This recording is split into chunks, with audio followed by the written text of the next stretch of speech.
So we're back to actual reviews.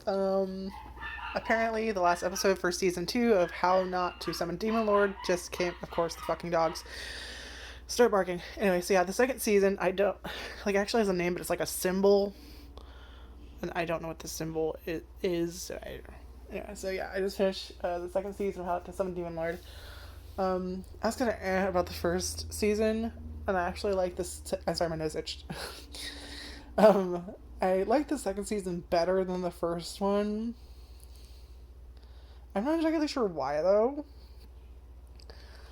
Um, I feel like this one had more action, more creepy moments. Because you know if you saw the first season, there's that creepy moment with Shadow's brother. Yeah, there's more of that kind of shit in this season, which you could probably guess how I feel about that. I'm like, fuck, no, please stop. I hate that. I hate like molestation, rape scenes. Fucking hate them. And I get it that in media there are people who want to explain that like that happened to a character or something. So I'm not against talking about it. It's that they kind of. I think my biggest thing is which like not just with the show, but like pretty much anyone that's done it. Like Goblin Slayer did it, where there's a scene of that, and there's like you can go about showing that it's happening without actually showing it's happening. Like it would have been infinitely better if they had just like framed it enough that you could tell that it was happening in Goblin Slayer without actually showing them like ripping off her clothes or like her boobs or anything like that. I don't want to see her. I don't want to see it happening. Like they didn't show everything, but they showed too much. Does that make sense? So yeah, there are a lot of creepy moments. Like if you want to know what I'm talking about, but you didn't see any of the seasons of the show, have you seen? I think it was season 2 of Sword Art Online with the creepy dude that tried to molest her via brain. Basically, the second season was like they were all the first seasons they were all trapped in the game, and then they had, some of them got out, some of them didn't, some of them got trapped. I'm gonna spoil it by the way. And like this, like they got trapped in this.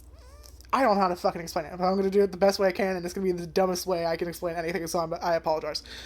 Basically, somehow they still got trapped and used this machine to like use them for experiments or some shit. I don't remember what it was. And this creepy dude that was like, I guess they wanted to like marry the main girl off to him or something. So she's still in a coma after the first season.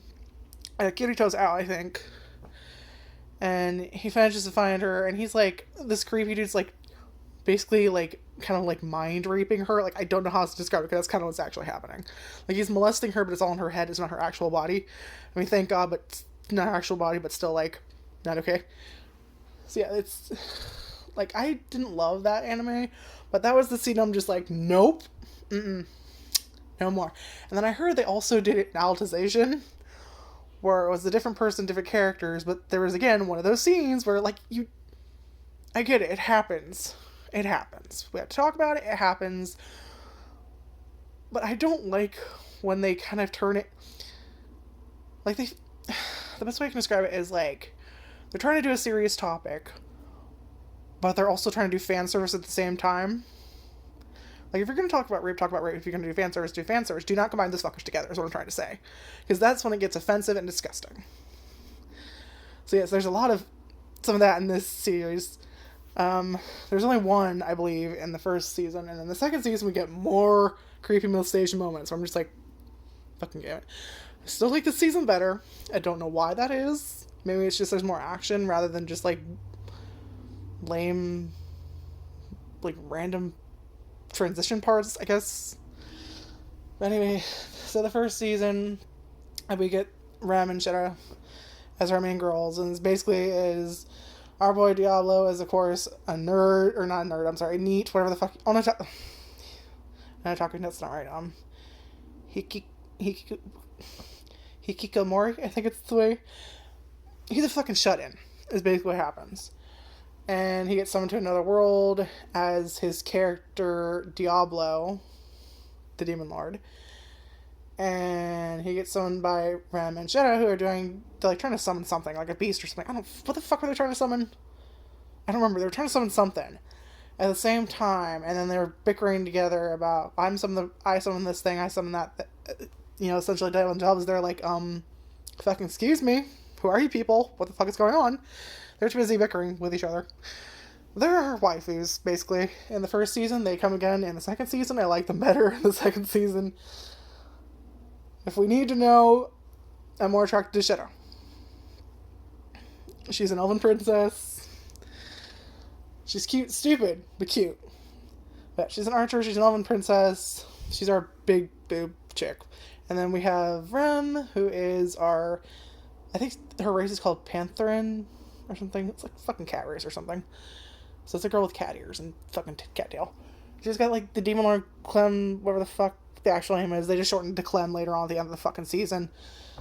And then the whole first season is them kind of just doing shit. And then the big bad is, oh no, Clem's gonna get out, and the Fallen are enemies of humanity, and they want to use the Demon Lord to end humanity, and then fucking wait, Clem is basically inside Rem, and I guess it's like a hereditary disease or something. Not a disease, I'm sorry, it's hereditary. I don't know why I put disease in there. It's like it's hereditary, so it's like been passed down in her family or whatever, so it's gonna come out. And they managed to get her out without killing her, and instead of going through the big bad, she turns into this adorable little girl. And it's like, oh, hey, what's up? And they're just like... Meanwhile, there's two girls that have been waiting for this fucker thing to happen. And they're both just like... That's the demon... What? She's the Demon Lord. It's this adorable little girl doesn't want to kill the human race, doesn't fucking care. She does end up going crazy later on because she kind of ends up liking Rem, like... I don't know how she likes her. As a friend, I guess, I'm assuming. I don't fucking know. And Rem gets stabbed. And then she goes crazy in anger, loses herself, turns into, like, the big bad demon form, and then Diablo kind of has to, like, smack the shit out of her to, like, get her to wake up. And then he later kind of she ends up in, like, a servitude relationship with him. So then we have Clem, she does show up in the second season, but it's not there a lot. She'll occasionally come. She shows up more in this season than the last one now. And there's this other fallen chick, I don't fucking remember her name, who ends up being like a maid and serving Clem. And she's kind of like one of the only people that actually respected Clem's wishes, of whether she wanted to annihilate the human races or not. She's the Demon Lord, that's what she wants to do, she's the one I worship. Whereas the other demons were like, what the fuck, this isn't our Demon Lord, let's kill it. We'll bring you back, you came back wrong. Like, we somehow fucked you up, I don't know. So they try to kill her. And Diablo has to fend them off, and then the second season is basically Rem and Cher, and then we get Clem, and she just shows up, she's not really in the main posse, she's kind of like a side character that shows up occasionally. And, then we get Rose later on, and then our new main add to this series, to our fucking harem, is Lumatina, I think that's her name, and she's like the head priestess. I don't remember exactly what she's called. Like head priest, I think. And Diablo kind of happens to be using flying magic and crash lands on this bitch about to get raped by some creepy worm thing by a fucking paladin who summoned it, and he just fucking lands on it. And kind of just, for whatever reason, just like, it's God. And he's like, the entire series, like, I'm not God. He's like trying to explain it to her, but like she's not listening or something interrupts them, so he never really gets to say it until like the last fucking episode, which I just watched. And basically he decides to escort her, and then they find out that the church is doing corrupt things, or some people are doing corrupt things in the church, and like the main big bad in this season is Vicious, who is I want to say head priest, or he's something like our girl is the main, like, she has authority over him, and he's just, I don't know what the actual titles are, I'm sorry. He's like head chancellor? Some big thing in the church. Lumatina has more power over him, but he kind of makes the believers believe that he didn't do anything wrong, that Lumatina is actually the one that's first at the church or whatever. And it's basically like her trying to knock some sense into him and kind of like get him to admit his sins and like pay for them, like not kill him or something, but like have him own up to them and try to make it right, and Diablo and him have a fucking face off, and he summons this thing called Europa, the god of destruction, and apparently he's one of the weakest. He's like the weakest raid boss, is what Diablo says.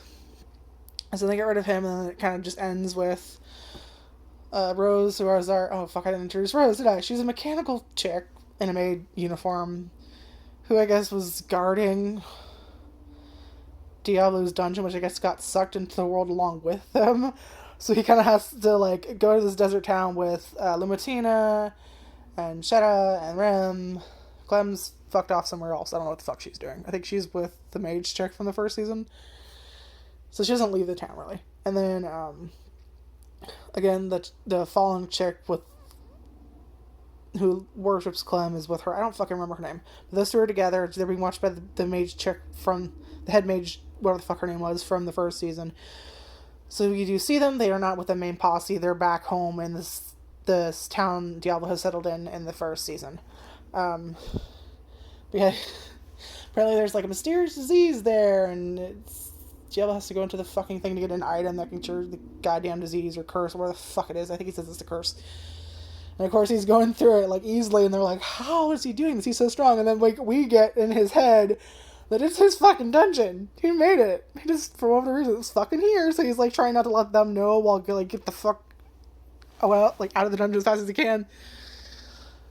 And that's where we meet Rose. And then we also meet in that same town a rabbit girl named Horn. Like both Rem and Horn have the petite, flat as a board type bodies. And Shara is very busty. And we have Erica, who's kind of like an antagonist to some degree in the first season.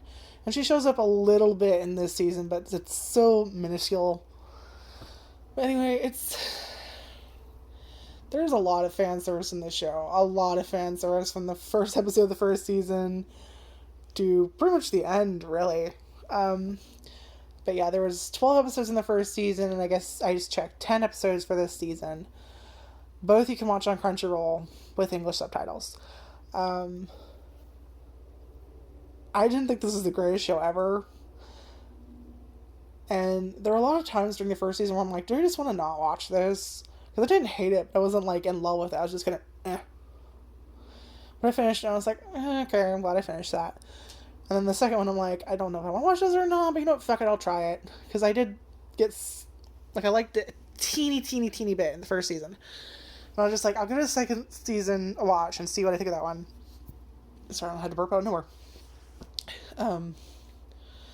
But yeah, I did enjoy this season more, which is weird considering how much more they do the creepy molestation thing. Like, I don't mind fan service, but it's a huge thing for me. I hate when they combine, like, them clearly not wanting this with fan service. Like, I don't mind fan service. I don't mind it. I'm used to it at this point. I don't ever want anyone to know I watch anything that has fan service in it because I'm going to be 30 in July, the end of July. For whatever reason, I still feel like I shouldn't be looking at that stuff. Like, I don't believe it's morally wrong or anything, but I'm just like, it's embarrassing for anyone to know that I think about anything like that, or I would watch anything with that. I don't know why. It's this weird thing I have. I think I'm going to die with it, essentially. I don't think it's ever going to, like, get out. But yeah, whether you should watch this or not, I don't know. If you like a lot of fan service, if you're not going to be triggered by what I just described. But yeah, this is basically a harem fan service, a little bit of like action fan service, comedy. I think that's what did it. The most entertaining for me was Diablo's reactions, because a lot of the time, in fan service scenes, it's one of two things. It's usually just one type thing if you really think about it. In all the fucking shows I've watched, it's always them. They either really want the girls to do it, or they kind of like it, but they don't want to admit it. And this show, he just fucking breaks. Like, he doesn't ever make a move on them. Like, there are times where he kind of does in his Demon Lord persona, which, by the way, that's the entire fucking show, is him putting on this Demon Lord persona, because he's been shut in almost his entire life. We do get a little bit of backstory as to why. A little bit, like, very little bit.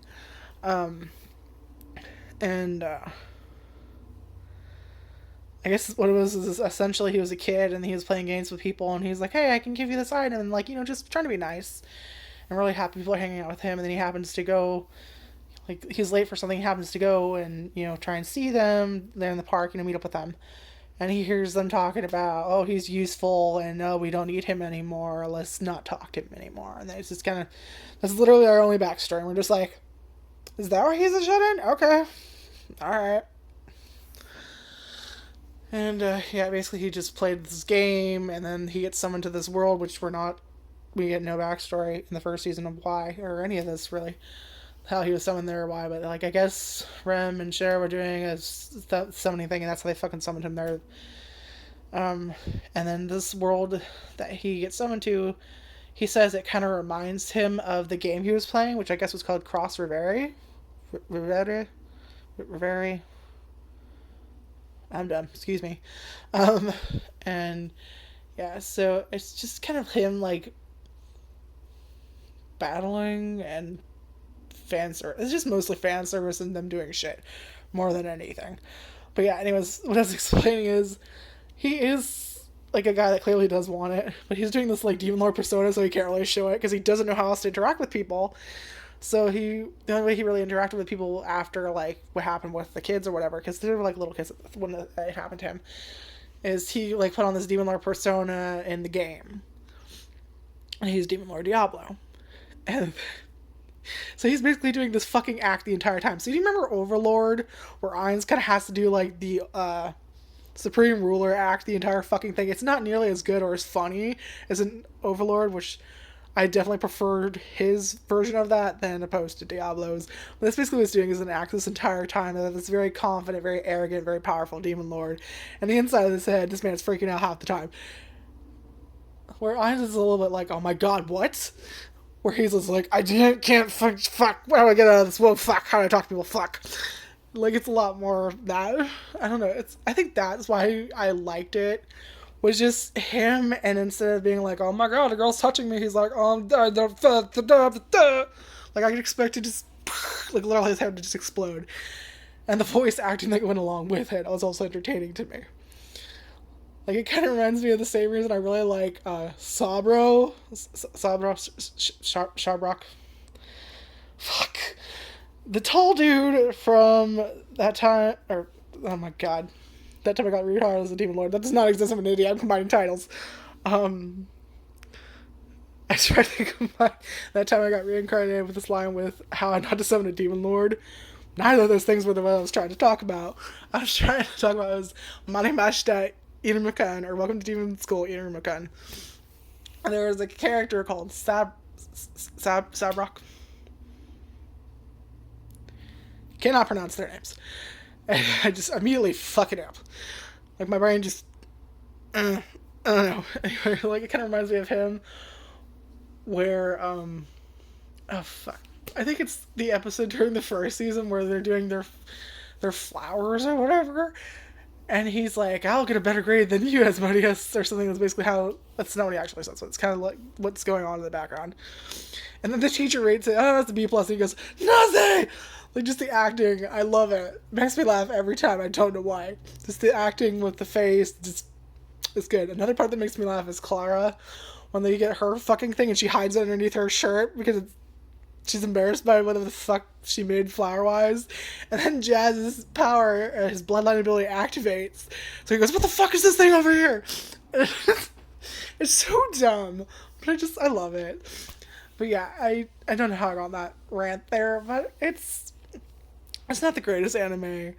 Obviously, the Tournament Reincarnated Slime and Overlord and Manimashite Irukun are all anime I love a lot more than this one. By bounds, I love them so much more. But this one wasn't bad. I think if you like the first season, you're probably going to like the second season. It's more fan service. There's always fan service. Like, if you like harem and you like fan service and you like OP characters and just a lot of, like, why the fuck is this in here kind of material, then you might like it. Give it a try. Like I said, it's on Crunchyroll. They got first and second season with English dub. But yeah, I don't know if they're going to make more. they do kind of leave it off for a third season where they're going to go on a quest to get another ring. Because apparently the ring that he gave... They fucking go... finish the dungeon to get, like, the thing to cure the curse or whatever, and then they're kind of in there, they're like, can we have this? Can we have this? He's like, fucking whatever. And it turns out the ring he gave Shitter that she kind of asked for is called the marriage ring. So, of course, Rema's like, but I want, we share him, essentially. And so he's like, I got that with a quest. And then Shitter's like, oh yeah, no, I asked Sylvie. Of course we're going to share. Like, we're better off all together, you know? Like, it's quite... Like, it's not one of those anime where, like, oh, you had to pick one of us. Like, no, she's like, no, bitch, we're all together now. Let's go. We can get you a ring, too. Is basically how they leave off, which I actually thought was cute. Because I like that. I don't mind multiple, like, people relationships or open relationships. I hate the harem... Like, I love the harem genre, but I hate the, oh, you had to pick one of us type thing. Because... Like, I don't think it's necessarily bad for that to be a thing. Because sometimes more people like you than you like back. Everyone has a different relationship they want. But I hate how it always feels like they're getting fucked over emotionally. Like, it always feels like, instead of just being like, hey, to be perfectly honest, I like this one person, or I'm not interested in you, and just, you know, end it right there, they just drag that shit on for how many fucking episodes till they pick the one bitch we all know he's gonna pick. Same with the females. I see it mostly with the males, but that's only because I've seen more male harems than, you know, the reverse female, whatever. But, so it's kind of nice to see her be like, oh, no, we're all together, bitch. Let's go. Get you a ring, too. I'm going to get matching ones. And I'm just like, oh, okay. Cool. Didn't get left out or nothing. I like it. So, I don't know, just like a little, like, oh, that was nice, rather than just, like, expecting the, like, you know, the drama of, why did he pick me? That's another thing that irritates me. Like, just fucking end it if you don't like that person. Just fucking end it. Why are you wasting each other's time? Just fucking end it. You're not fooling us. We know you're not going to pick this bitch. Stop it. I get it. You want more titties in the thumbnail. Can we not? You can tell what I get irritated about is dumb shit. Where I'm just like, can you just... I don't need 7 episodes of this bitch who's not going to be in here and is not interesting. Like, I don't mind you selling us multiple waifus and all, but I gotta give a shit about the character, and she's gotta be, like, there's gotta be a reason for her to be there. Like, if the main character that you're trying to get her to fuck doesn't want to fuck her, why is she there? Just for us to buy the merch? I don't understand. Literally, that's it, is for us to buy the merch. And to put in padding. Literally and figuratively, she's fucking padding. I have like a little eureka moment where I'm just like, oh, that is why. I'm sorry. I'm doing weird hand motions, face motions. I don't know what's going on. I get animated in these videos. I'm already weird. It gets worse when I put the show on camera. Anyway, yeah, it's on Crunchyroll. Check it out if you want to check it out. I hope you enjoyed that review with some weird ranting. That's basically my channel in a nutshell, really. It's just whatever the subject is, and then just going off on a rant, and then being like, what was I talking about again? I don't know what you would call that. Does it have, like, an actual, like, genre? I think it's just called ranting or mumbling, right? No, like, mumbling's when you do that shit to yourself, like, you're not talking to anyone. Ranting is when you're actually trying to, like, talk to people? Or, no, you can do that to yourself, too. I think it just works for both ways. Where you're talking to someone, you can rant, but you can also be talking to yourself and ranting. Whereas mumbling, it's just, like, you're literally kind of just mumbling to yourself, not really to anyone. But then again, it can also be used... Because my sister's always like, you're mumbling. You're mumbling. God damn it, Alexis, you're mumbling. I do it all the fucking time. It drives her nuts. And I don't know I'm mumbling. Anyway. So yeah, that was